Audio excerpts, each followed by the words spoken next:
Olá, sejam todos muito bem-vindos ao nosso Centro Universitário Favene, a nossa querida Unifavene. Quem vos fala aqui é o professor Douglas dos Reis.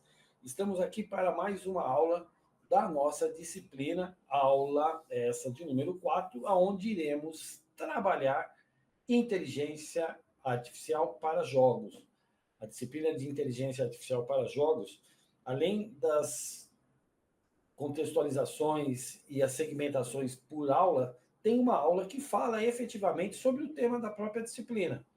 Nessa aula, a nossa proposta é que possamos trabalhar de forma mais efetiva nas construções e na compreensão da estrutura científica e tecnológica por trás dos jogos, quando falamos de inteligência artificial.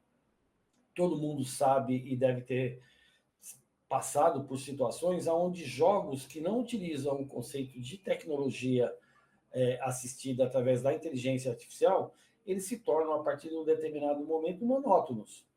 Você passa a, de uma certa forma, anteceder o que vai acontecer, porque ele trabalha dentro de um ciclo pré-definido, e esse ciclo vai fazendo com que as rotinas se repetem de forma quase que sistêmica, e aí faz com que você, já sabendo da previsibilidade do que vai acontecer no jogo, você passa a não ter um interesse direto na atividade. Com a inclusão da inteligência artificial, essa motivação em jogar, ela se torna muito mais ativa, muito mais dinâmica e muito mais latente. Faz com que eu tenha cada vez mais vontade e interesse em desenvolver a atividade que está ligada ao jogo.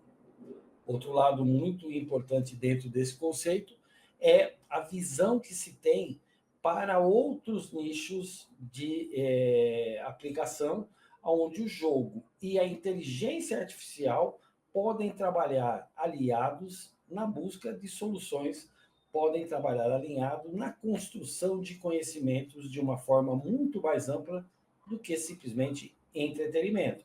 Nós estamos falando dos simuladores que trabalham com condições reais que você vai alimentando através da inteligência artificial. Feita essa introdução, vamos começar a fazer a nossa primeira reflexão. Eu acho que é muito importante, apesar de ser um tema muito específico, que nós possamos entender um pouco mais o que é e o que está por trás do que a gente chama de IA ou inteligência artificial, né? A ideia é que você traga dentro do IA possibilidades que você desenvolve de ter uma situação tecnológica, e aí nós estamos falando dos games, que irão evoluindo de forma automática, de forma dinâmica, sem a necessidade do ser humano inserir informações básicas e sem a necessidade que o ser humano tome a decisão do melhor caminho a ser seguido. Com a inteligência artificial ativa dentro dos jogos, eu passo a ter uma condição muito mais ampla de tudo aquilo que eu estou fazendo. Dessa forma, atualizações, versões ficam extremamente restritas, visto que a inteligência artificial acaba fazendo um upgrade de forma contínua, de forma constante, dentro dos sistemas, desde que esses sistemas estejam integrados em nuvem, desde que esses sistemas estejam integrados em bancos de dados, para que eu possa ter uma quantidade de tomada de decisões específicas para as situações que eu vou conviver. Então, na realidade, resumidamente, a inteligência artificial faz que um jogo ou um desenvolvimento tecnológico passe a ter uma condição quase que infinita de término, desde que respeite essas características e essas considerações que nós acabamos de definir. Bacana? Qual é, basicamente, o princípio básico de um jogo, né? O jogo, quando ele foi desenvolvido, foi construído, e a gente já fez essa leitura, Ele começa com jogos de tabuleiro, jogos analógicos, e vão evoluindo para jogos tecnológicos, digitais, eletrônicos, acompanhando a tendência e a evolução das tecnologias digitais, analógicas e eletrônicas. Eu tenho, na realidade, sempre um princípio e uma proposta muito clara e muito bem definida, que é gerar atratividade para que eu possa gerar engajamento e, consequentemente, negócios. Esse é o princípio da concepção básica dos jogos, sempre buscando o conceito de entretenimento. Porém, o que eu percebo? Que conforme eu vou avançando, outros segmentos poderiam e podem utilizar o conceito da gamificação no desenvolvimento de soluções específicas, como, por exemplo, a área médica, como, por exemplo, a área aeroespacial, a área de engenharia, ou seja, a concepção de gerar atratividade, de gerar engajamento através do interesse e da empatia que você tem com um determinado recurso, eles foram vistos e são vistos hoje de uma forma muito mais abrangente. Então, falar-se hoje em jogos digitais apenas no entretenimento, ele se torna quase que restrito. E a proposta e a ideia do mundo moderno e das oportunidades que nós temos no mercado de trabalho, ela estende-se muito além do que simplesmente eu desenvolver jogos para entretenimento. Então, a partir do momento que eu cresço e abro o leque de oportunidades de negócios e situações baseado nos jogos e especificamente nos jogos digitais, que são elementos que têm crescido. E eu começo a inserir elementos de tecnologia de formação e de informação, eu passo a ter um sistema muito mais completo, muito mais amplo. Visto isso, eu posso começar a fazer uma reflexão conclusiva da inteligência artificial da seguinte forma. Primeiro, ele tem como expectativa e perspectiva simular situações humanas dentro de situações digitais, dentro de situações irreais. O que eu quero dizer? Uma das atividades onde a inteligência artificial tenta ser mais difundida e mais aplicada é tomar decisões baseadas nos princípios lógicos de pensamento do ser humano. Ou seja, a inteligência artificial, ela tenta reproduzir, respeitando processos, respeitando restrições e respeitando, acima de tudo, legislações do que pode-se e o que não pode-se trabalhar dentro desse âmbito, na tomada de decisão, permitindo dessa forma, teoricamente, que nós, seres humanos, nos dediquemos a uma outra faixa da atividade do processo, enfim. Às vezes a gente é perguntado se a inteligência artificial irá, em algum momento, tomar o lugar de nós, seres humanos. Se nós continuarmos trabalhando com esse princípio, com esses protocolos de construção da inteligência artificial, e eu particularmente acredito que não. Por quê? Porque o princípio básico da inteligência artificial nos dias de hoje, ela é de aprendizado através de armazenagem de informações. Ou seja, eu preciso gerar uma situação e essa situação tem que gerar uma ação e eu armazeno essa ação dentro de um banco de dados. E toda vez que eu tiver a repetição da mesma ação, eu vou ter as soluções que foram aplicadas em situações anteriores para que eu possa escolhê-la. Quanto mais as condições que eu vou criando nessa tabulação e nesse cadastro de soluções, maior são as oportunidades e maior são as opções que o sistema vai me gerando para a tomada de decisão. Porém, vejam bem, o conceito básico é armazenagem de dados e comparação de dados para a tomada de decisão. E aí eu te pergunto, quem gera os dados? Nós. Então, sempre nós vamos estar, dentro desse modelo que eu estou dizendo, um passo à frente. Então, na realidade, o que a inteligência artificial faz sobre o âmbito de tomada de decisão, ela repete um procedimento baseado em registros. E quem gera os registros somos nós. Então, normalmente, a gente tem a vantagem de estar uma etapa na frente e a capacidade que nós temos de processar decisões e repensá-las e remudar e tomar outras decisões baseadas em outros critérios são tão rápidas que hoje a máquina ainda não consegue ter esse processo de armazenagem, não consegue ter esse processo de interlocução. Outro aspecto interessante é que você consiga ter na máquina o que a gente chama de capacidade cognitiva. O que é a capacidade cognitiva? É a capacidade que você tem de ter a informação, porém pensar se aquela informação é a melhor informação para uma tomada de decisão. Então, esse é um dos grandes desafios dentro das gerações mais modernas da inteligência artificial. Por exemplo, se eu fizer uma ação que todo dia, às 9 horas da manhã, eu vou abrir a porta do meu apartamento, da minha casa, girando a maçaneta para o lado direito 3 vezes, ele vai adotar e cada vez que der 9 horas da manhã, ele vai vir com esse procedimento. Porém, imagine o seguinte, de repente eu chego na porta e a porta já está aberta. Essa é uma informação que eu só tive momentos, instantes antes da tomada de decisão através da inteligência. E aí eu tomo a decisão ou de fechar a porta ou de abrir a porta.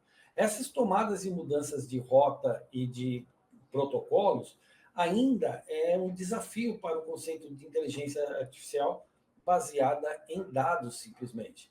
A capacidade cognitiva é essa capacidade de analisar e mudar a tomada de decisão buscando uma melhor solução para o que você está fazendo. Então, nem sempre a decisão cognitiva ela é baseada em modelos algorítmicos. Às vezes eu posso ter decisões cognitivas que estão muito ligadas ao processamento interno meu, ao processamento emocional, intelectual daquele momento. Então, eu tenho outros elementos que, para me parametrizar dentro do conceito algorítmico, e a gente vai ver na aula de hoje o que é esse conceito algorítmico, fica um pouco mais complicado. Mas esses são os desafios e esses são os passos que, com certeza, a IA irá buscar e, com certeza, irá trazer de benefício para nós.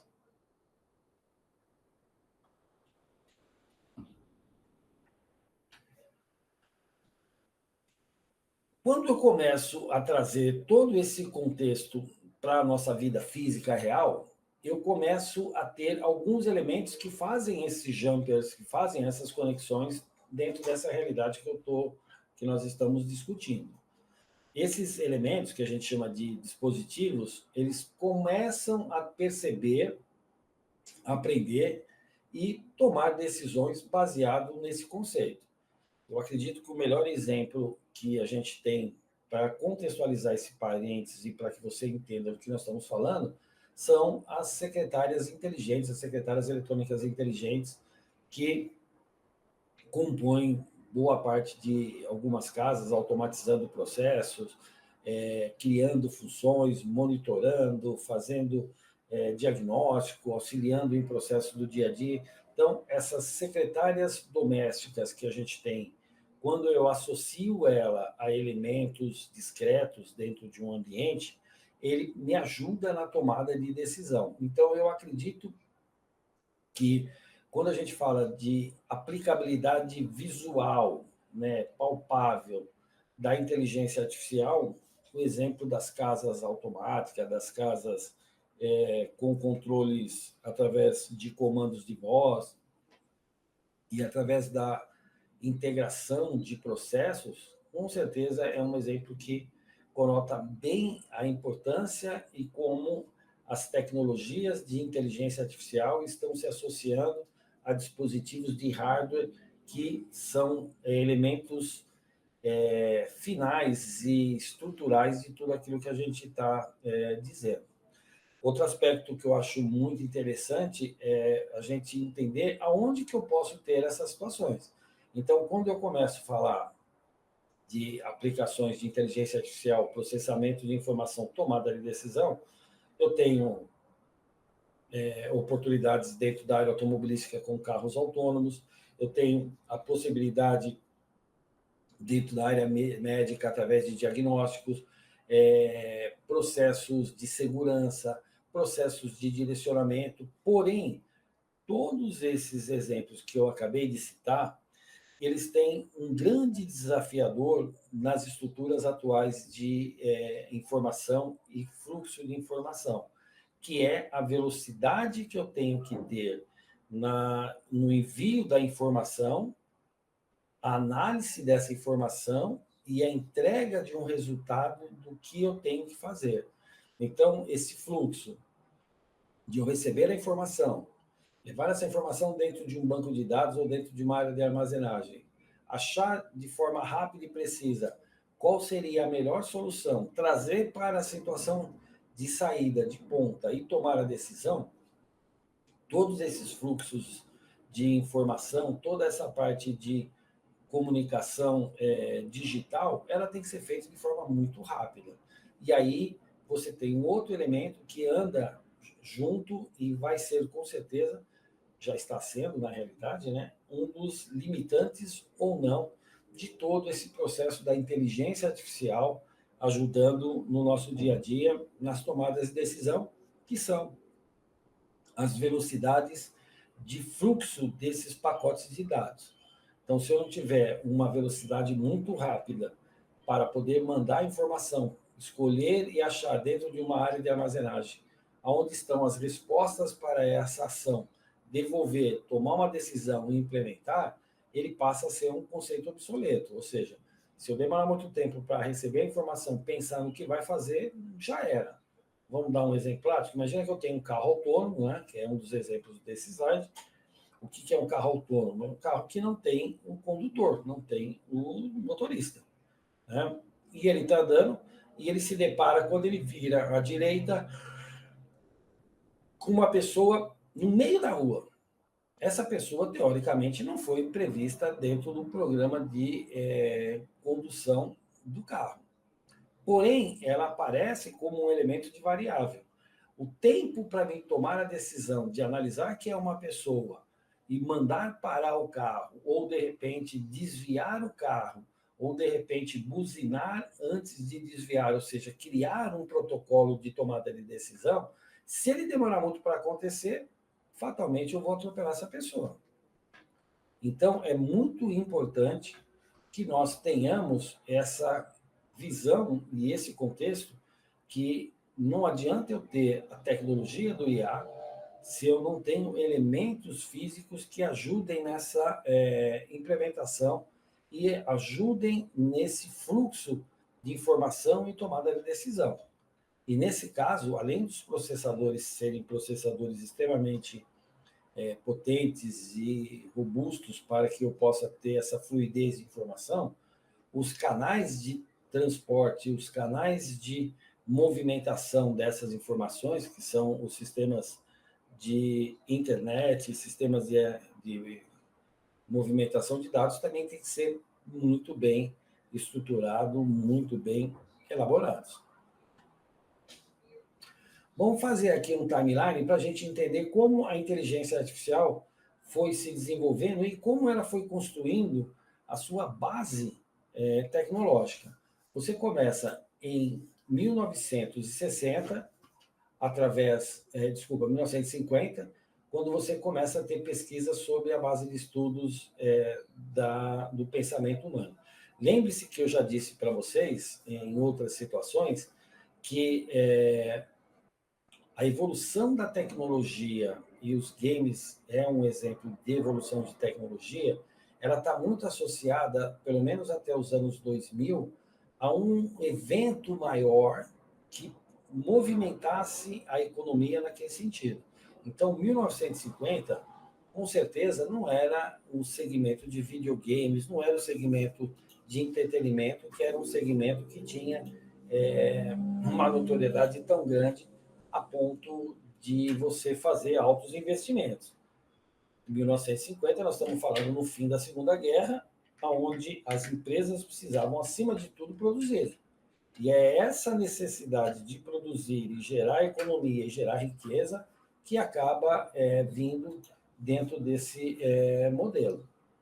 A partir de 1956, você tem um outro marco, que é um marco que ajuda nesse posicionamento, que é a criação dos computadores. Então, eu começo a ter computador. Então, em 50, eu começo a pensar de forma ordenada, eu começo a fazer uma reflexão sobre a forma que o ser humano utiliza os pensamentos para a tomada de decisão. E aí, nesse momento, eu não tenho tecnologia me ajudando nesse processo. É um processo extremamente neurosocial, ou seja, são pessoas pensando como é a tomada de decisão a partir de informação, e a partir, sim, de 1956, você passa a ter os computadores, e aí dentro de um conceito que começa a se trabalhar dos processos de raciocínio, em 60 ficar mais claro, eu começo a perceber em 1956 que a dinâmica de um computador, ela muito se assemelha com a dinâmica do pensar dos seres humanos. E aí sim, em 1960, você tem um marco que começa a fazer essas conexões e começa a trazer esses dois elementos, o pensamento humano dentro de uma métrica e as tecnologias de implementação dentro de uma métrica muito parecida e muito similar. E aí a gente começa a ter o que a gente chama de o computador sendo preparado através do raciocínio humano. E eu começo a construir dali um conceito que hoje é praticamente primordial nas tomadas de decisões e na evolução da tecnologia assistida, de uma certa forma, que é ver que o processamento de uma informação dentro do computador, ele segue o mesmo padrão lógico, o mesmo padrão algorítmico do nosso cérebro. E aí eu começo a perceber que esses dois elementos, um elemento humano, o outro elemento tecnológico, tem um ponto em comum, que é as formas de atuar com a informação que recebe direcionada à tomada de decisão. E aí eu começo, em 1980, trabalhar esse conceito um pouco mais abrangente, até chegar no que a gente hoje fala muito de pensamento computacional, né? Visão lógica, pensamento algorítmico. Então, eu começo ali a ter esses elementos aqui. Um pouco já dá para a gente entender a estrutura macro e básica dos fluxos de informação entre o ser humano e a máquina. A gente tem trabalhado dentro desse contexto na aula de hoje. Mas uma coisa acho que vale a pena ser colocado, uma coisa vale a pena ser explicitado. Como que essa inteligência funciona, né? Como que ela básica, né? Como que ela faz as ações? A gente já sabe que ela pega informações, armazena informações. A partir da armazenagem de informações, ela começa a tomar decisões, ela começa a tomar posicionamentos sobre determinadas situações. Então, para determinadas situações, eu posso ter um, dois, três, quatro, infinitos caminhos que levem a uma mesma solução. Então, vamos dar um exemplo bem simples de entender. Imagina que eu estou num ponto, na minha casa, e eu quero ir para a casa dos meus pais. E da minha casa à casa dos meus pais, por uma questão de lógica, por uma questão de estrutura urbana, eu tenho, de repente, 2 ou 3 caminhos, ou 4 caminhos diferentes para fazer. todos esses caminhos, os 4, levam a minha pessoa até a casa dos meus pais.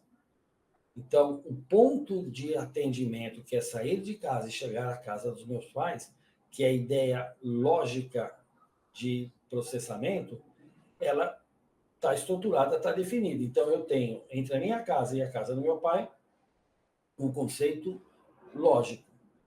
Agora, se eu tenho 4 caminhos para poder chegar à casa dos meus pais, eu tenho possibilidades, eu tenho opções de escolha. E aí eu começo a criar um fluxo algorítmico para mim tomar decisão. Como funciona esse fluxo algorítmico? Para você entender, aí você vê o que é inteligência artificial. Eu posso fazer, de repente, uma decisão pelo caminho mais curto. Então, eu tenho uma medição através de programa, através de aplicativos com a distância da minha casa à casa do meu pai, e ele faz essa medição pelo trajeto 1, pelo trajeto 2, pelo trajeto 3, pelo trajeto 4. E aí, o meu ponto de tomada de decisão é o caminho mais curto. Ele vai pegar essas 4 rotas que estão no sistema de armazenagem e escolher qual seria essa rota e, pum, habilitar para mim. Esse é um processo, um fluxo algorítmico, a partir da a menor distância dentro das 4 rotas que eu tinha disponível. Porém, eu posso ter outros elementos de decisão na tomada de decisão e eu posso e devo, dentro do contexto, criar se esse segundo elemento ele vai ser o elemento prioritário na tomada de decisão ou não. Como eu posso fazer isso? Imagina que eu vou nessa escolha a menor rota e pego essa menor rota e estou indo para a casa dos meus pais. No meio do caminho tem um acidente. E aí?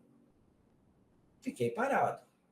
Então, um trajeto que de repente iria levar 5 minutos e os outros que estavam me dando como opção, baseado na distância que eu tinha que percorrer, distâncias superiores ou tempos superiores a 5 minutos, eles passam a não ser relevantes, porque de repente, se eu pego um elemento desse de bloqueio ou interrupção total ou parcial do tráfego, esses 5 minutos pode ir para um tempo de deslocamento que na reta final, na chegada lá, pode ser maior do que os outros trajetos que tinham uma distância maior. E aí? Fiz a melhor escolha? Não. Então eu tenho que entrar dentro do banco de dados de armazenagem da inteligência outras informações para tomar a decisão. Então eu vou inserir também no banco de dados as condições de tráfego.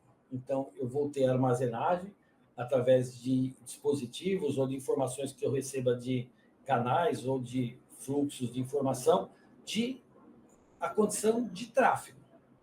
E aí, para tomar essa decisão, eu já começo a entrar com uma inteligência artificial baseada em dados, baseada em processo algorítmico.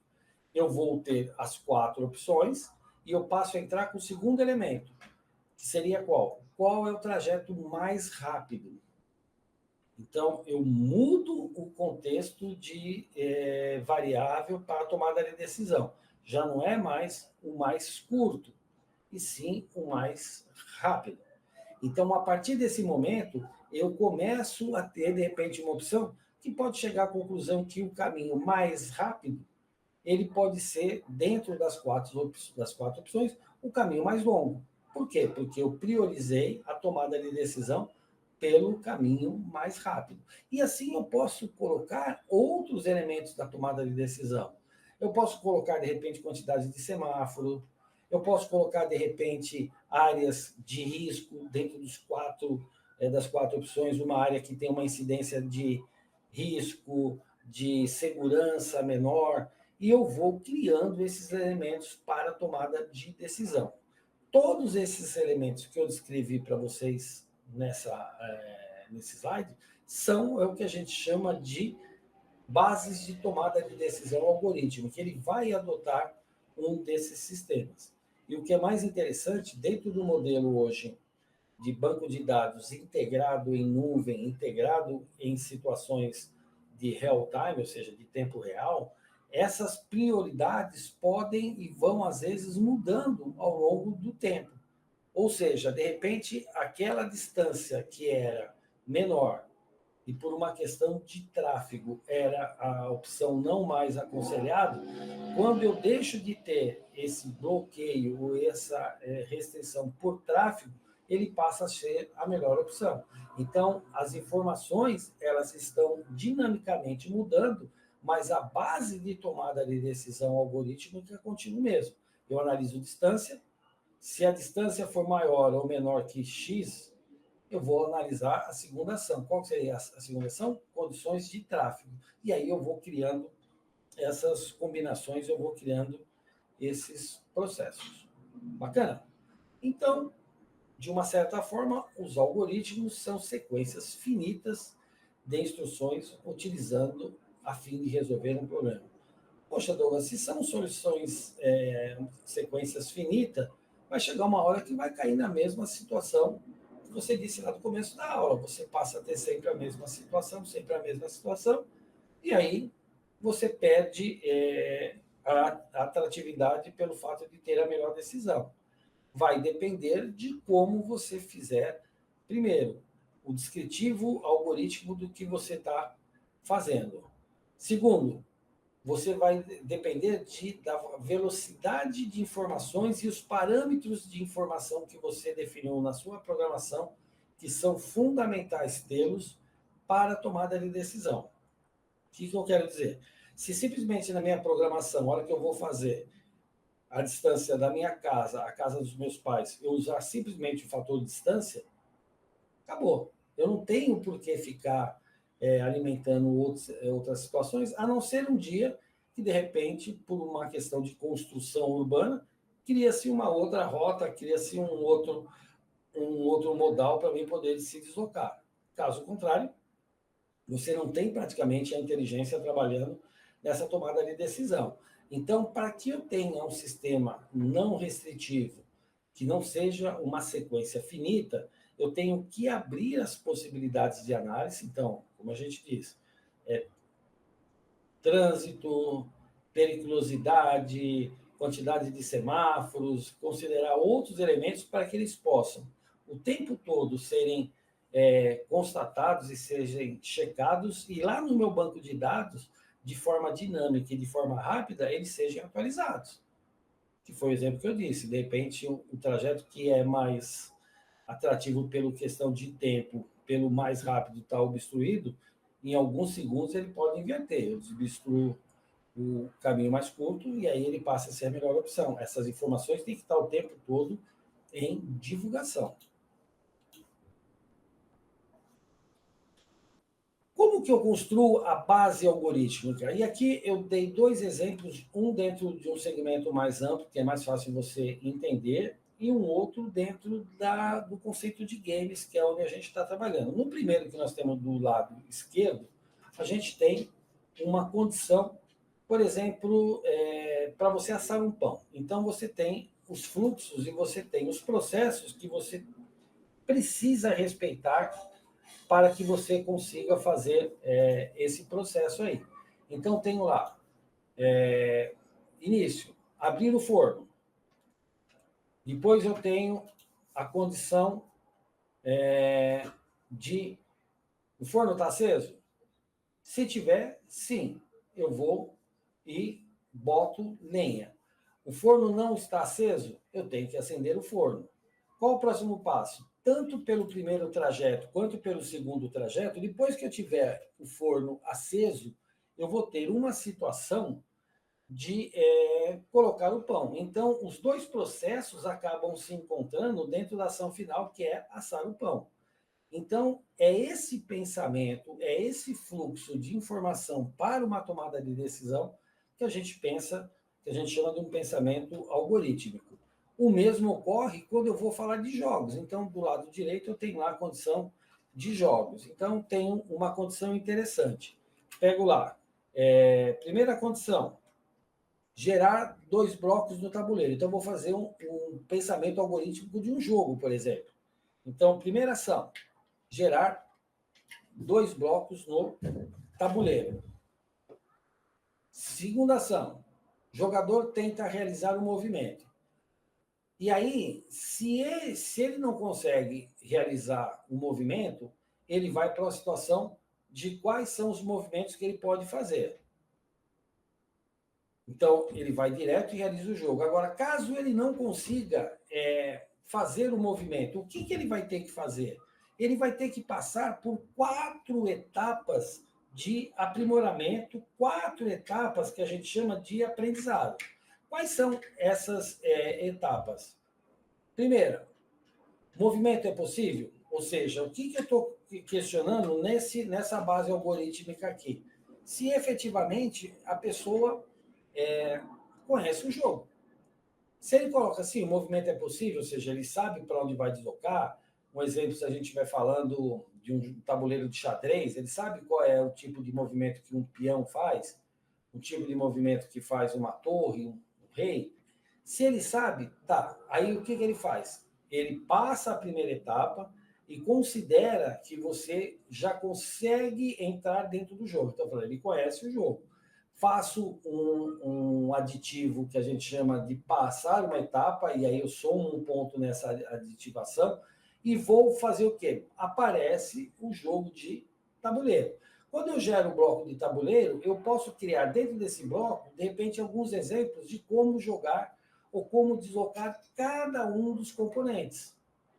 Para quê? Para que eu consiga fazer que essa pessoa consiga realizar os jogos. Ou seja, da etapa movimento possível, realizar soma de tabuleiro, até chegar, é possível realizar o jogo, eu criei uma trilha de aprendizado, eu criei uma trilha de processos, e aí fica-se muito mais fácil, muito mais dinâmico. Então, a minha IA nesse jogo, por exemplo, está nessa pré-capacitação que eu vou dar para a pessoa para ela poder jogar. E aí, na hora que nós chegarmos lá embaixo, no é possível realizar uma nova jogada? Se ele colocar sim, ótimo. Se ele falar não, saiu do jogo. Bacana?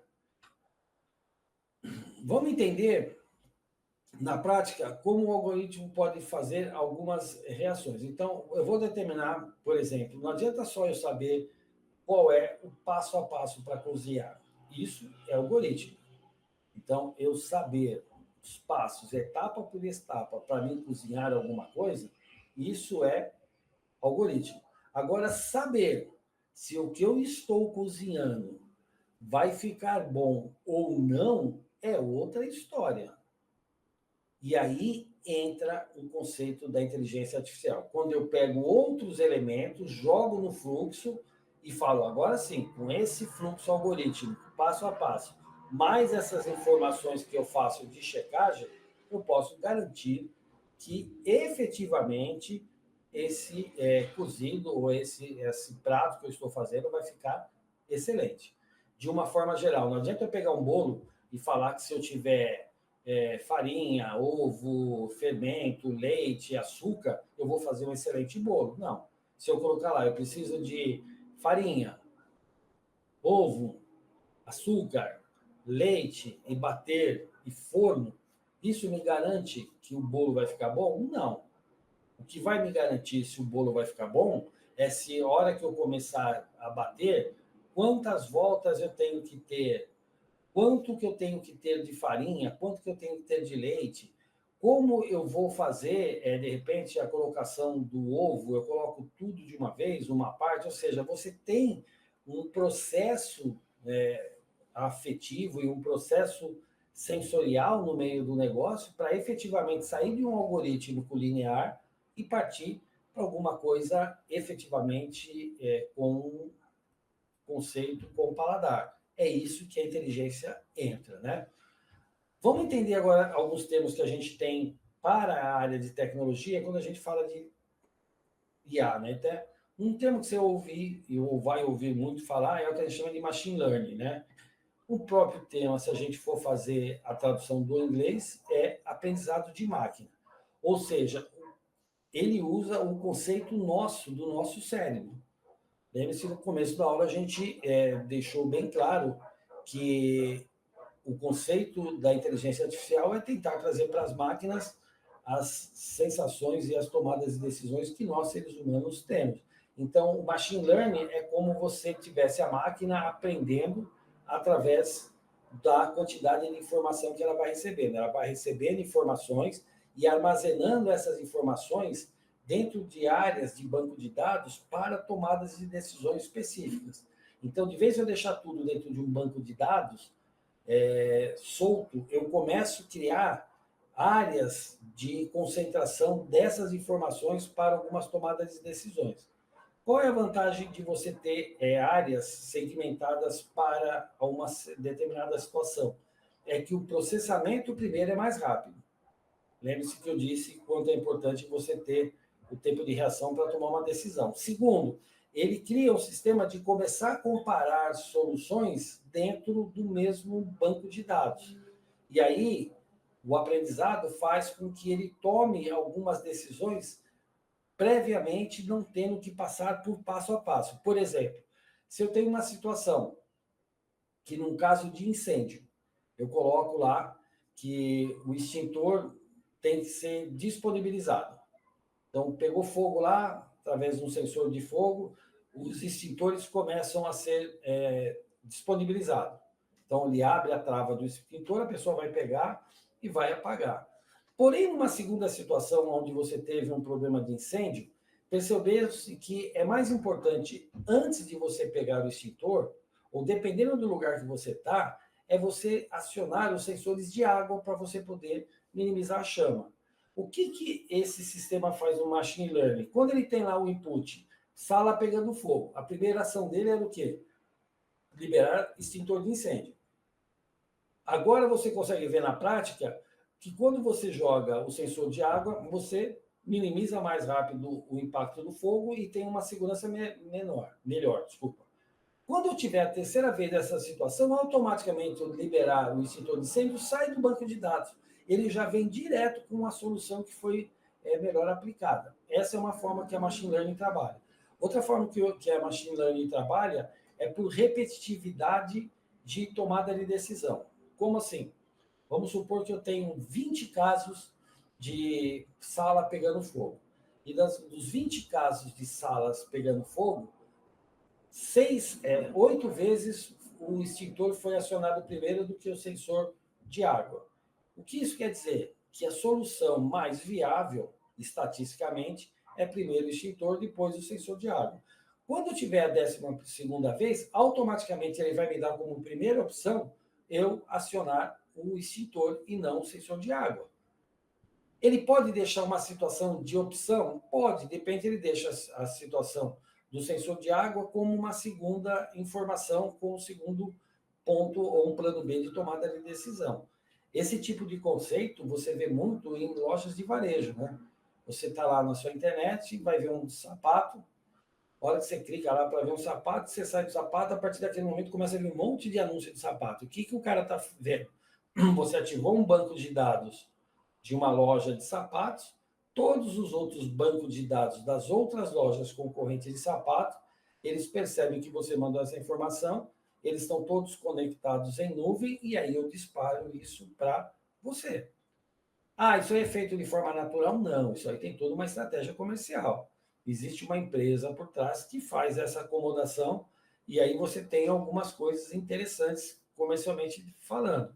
De repente, as opções que vêm é a melhor opção de um item que eu estou pesquisando? Não. De repente, a melhor opção pode ser um item que ele pagou para uma empresa que faz a gestão das plataformas de inteligência artificial, colocar o produto dele na frente dos outros.